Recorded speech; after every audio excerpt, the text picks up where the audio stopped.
Oke, assalamualaikum warahmatullahi wabarakatuh. Yang terhormat Anda dan Ibu Muda selaku pasukan bersama pertemuan yang muda.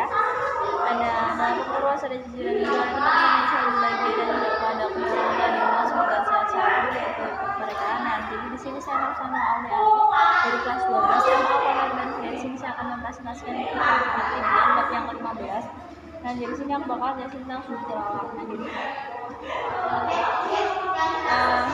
apabila kita membaca ayat sajadah pada surat Shad, kita tuh dianjurkan untuk kita tuh sujud meskipun kita membacanya di luar sholat. Kenapa? Karena Nabi Muhammad itu pernah melakukannya. Terus habis itu kita tuh juga disunahkan melakukan tilawah apabila kita tuh sedang dalam keadaan suci, baik menggunakan air atau wudhu, maksudnya baik dengan wudhu maupun tayamum. Sebab itu baik kita tuh lagi sholat maupun tidak sholat. Sebab itu baik kita tuh mustami, maksudnya kita tuh membaca dan ataupun kita tuh sambil hanya mendengar. Sebab itu ada juga mereka sujud tilawah. Nah, maksudnya mereka sujud tilawah itu gimana? Jadi mereka sujud tilawah itu ialah jadi kita tuh sujud tilawah setelah membaca 1, 2, 3 sujud tilawah, kita tuh baru sujud. Jadi kayak misalkan kita tuh udah selesai membaca 2 ayat sajadah baru kita sujud. Nah, ada pendapat yang mengatakan bahwa dia tidak menyukai, ada juga yang mengatakan tidak apa.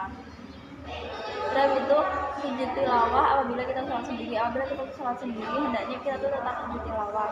Tapi kalau misalkan kayak gitu, jadi kita habis baca surat as-sajdah itu kita langsung sujud, terus nanti berdiri lagi. Nggak boleh kita tuh misalkan habis selesai membaca as-sajdah kita rukuk baru kita sujud, kayak itu nggak boleh. Itu nanti berarti ininya kalau misalkan kita rukuk dulu tidak diperbolehkan. Kalau misalkan jedanya kita terlalu lama kita juga diperbolehkan. Terus habis itu kalau misalkan kita sujud tilawah pada saat sholat jamaah, berarti kita tuh apabila imam itu melakukan sujud tilawah, maka kita tuh wajib mengikuti imam karena makmum itu harus mengikuti imam. Terus kalau misalkan kita nggak mengikuti imam, jadi misalkan imam kita tuh melakukan sujud tapi kita enggak, maka sholatnya itu bakalan batal. Sebab itu waktu untuk melakukan sujud tilawah itu kapan sih? Nah, waktu untuk melakukan sujud tilawah itu ketika kita tepat selesai mendengar atau membaca surat as-sajdah. Jadi selesai membaca maupun mendengar langsung kita sujud seperti itu.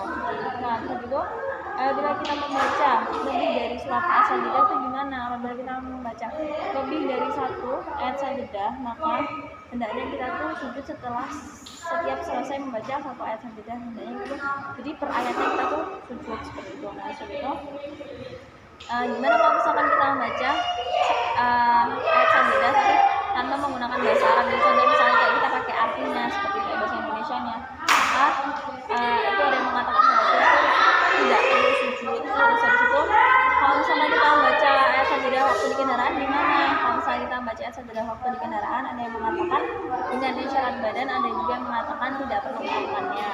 Terus habis itu bila kita membaca ayat sajdah sebelum kita membaca al-fatihah dalam sholat itu gimana? Ada yang mengatakan untuk kita tuh dianjurkan untuk tetap sujud. Terus habis itu bagaimana bacaan sajdah imam? Jadi bacaan sajdah pada imam itu tidak dimakruhkan. Oke, sekian dari saya. Kurang mohon maaf, semoga bermanfaat. Wassalamualaikum warahmatullahi wabarakatuh.